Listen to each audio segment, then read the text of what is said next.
Fala amigos, tudo bem? Eu me chamo Kylie, sou diretor-presidente da Medical Students e estou como presidente da Associação Brasileira de Medicina de Emergência, Seção Maranhão. A gente agradece muito o convite do Governo do Estado, da Secretaria Estadual de Saúde, para falar um pouquinho com vocês a respeito de intubação orotraqueal nesse cenário de pandemia por coronavírus. Nós vamos agora fazer um passo a passo, revisando a sequência de atendimento em um paciente que precisa ser realizado intubação orotraqueal. A decisão de intubar envolve 3 perguntas fundamentais. A primeira pergunta que você, seja na sala de emergência ou na medicina intensiva, na terapia intensiva, precisa se fazer é: o meu paciente, ele protege a via aérea? Se ele não proteger a via aérea, você vai indicar a intubação orotraqueal. Minha segunda pergunta: o meu paciente ele apresenta dificuldade para ventilar ou dificuldade para manter uma oxigenação apropriadas? Se sua resposta for sim, você deve realizar a intubação orotraqueal. A terceira pergunta é: o curso clínico da doença vai me exigir em algum momento intubação orotraqueal? Então vai ser necessário você se antecipar a uma deterioração aguda desse paciente e realizar a intubação orotraqueal. A sequência rápida de intubação ela acontece através de 7 passos, vamos chamar de 7P. O primeiro P é chamado de preparação. O material necessário para que a gente realize a intubação orotraqueal são os EPIs. O Dr. Fernando aqui ele está completamente paramentado, segundo as orientações da Organização Mundial de Saúde. A paramentação do Fernando está sendo constituída por um gorro, por uma máscara N95 que o protege contra a aspiração de aerossóis. Aqui ele está com face shield, mas ele poderia estar utilizando um óculos de proteção. E ele está aqui com um avental impermeável, com a gramatura necessária para evitar a contaminação. E ele está então também com as luvas apropriadas, luvas de procedimento para realizar esse processo. A gente vai precisar também de buges e fio-guias. É claro que a gente vai optar pela intubação sem o fio-guia. É necessário também, se o seu serviço dispuser, que você utilize fortemente o videolaringoscópio. Mesmo nos serviços que não apresentam videolaringoscópio, você vai realizar a intubação orotraqueal com o laringoscópio convencional.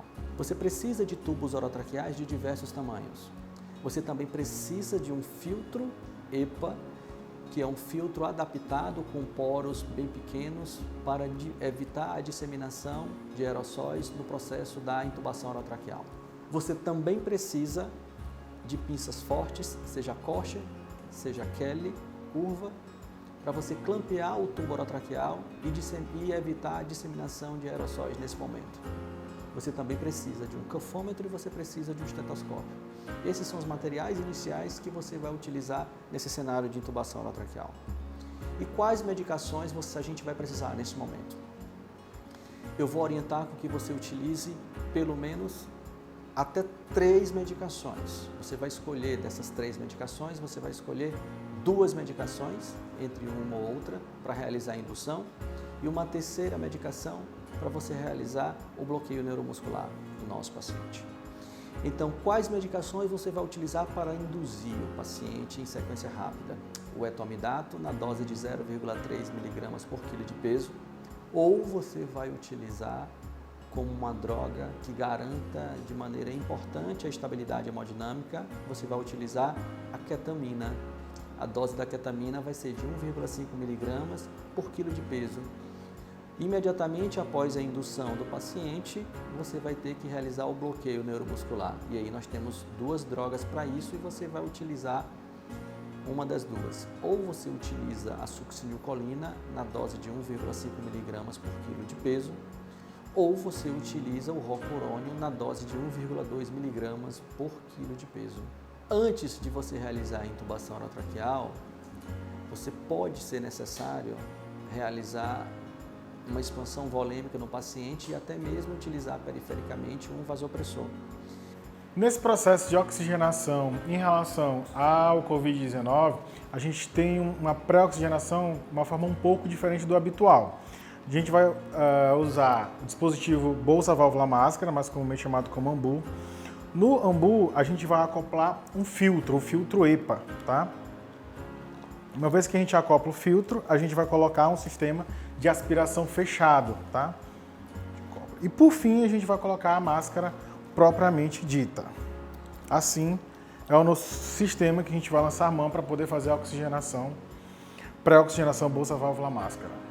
Uma vez constituído todo o sistema, a gente vai fazer a pré-oxigenação, sempre com a ressalva de não ventilar, tá? E colocar uma bomba numa fonte de oxigênio, em média um fluxo de 6 a 10 litros por minuto.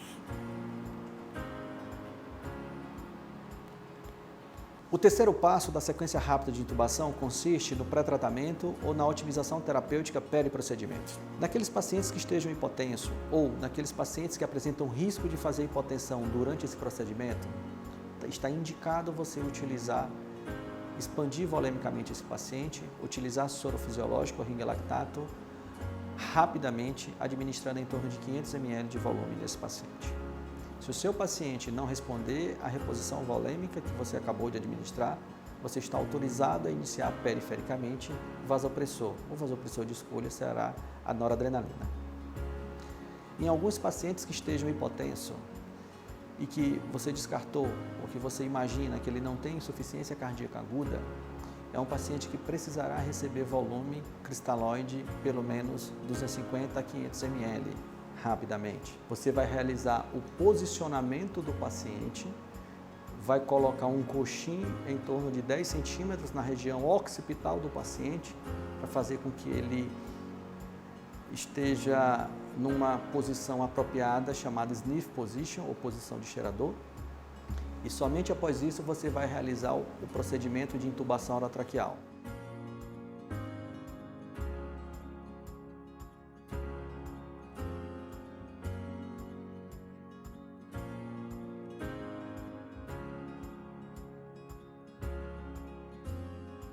O próximo passo, ainda com o tubo clampeado, é acoplar o paciente no ventilador mecânico.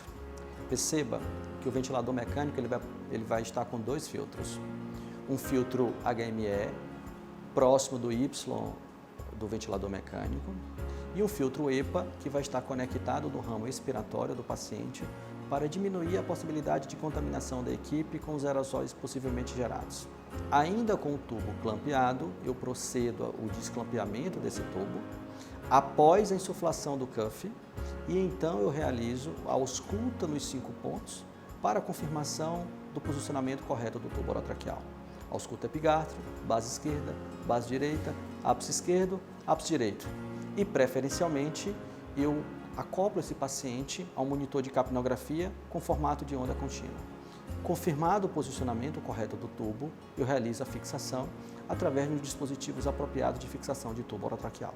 Nos cenários, seja na medicina de emergência ou na medicina intensiva, em que você não dispõe imediatamente da videolaringoscopia, você está completamente autorizado de maneira segura a realizar a intubação orotraqueal utilizando o laringoscópio convencional.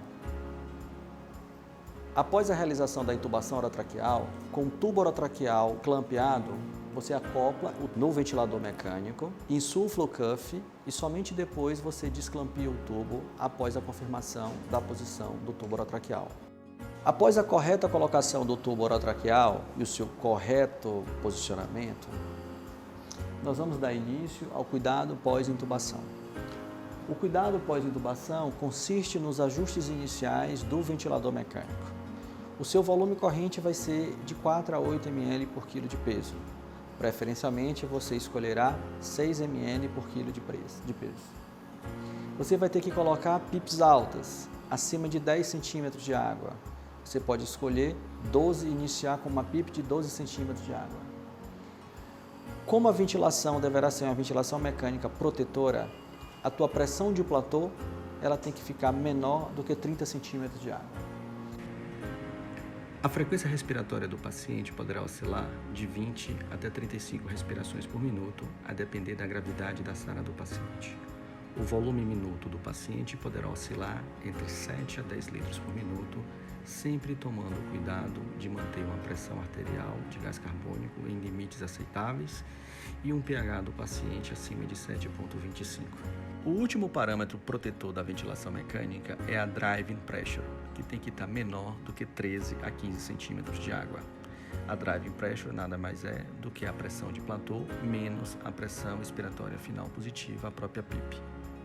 Inicialmente, você vai programar o seu ventilador mecânico com uma FO2, uma fração expiratória de oxigênio de 100%, Mas à medida que o paciente for estabilizando, à medida que as gasometrias forem chegando para você, você deverá titular a queda da FO2 do paciente para manter uma saturação periférica de oxigênio entre 93% a 96%.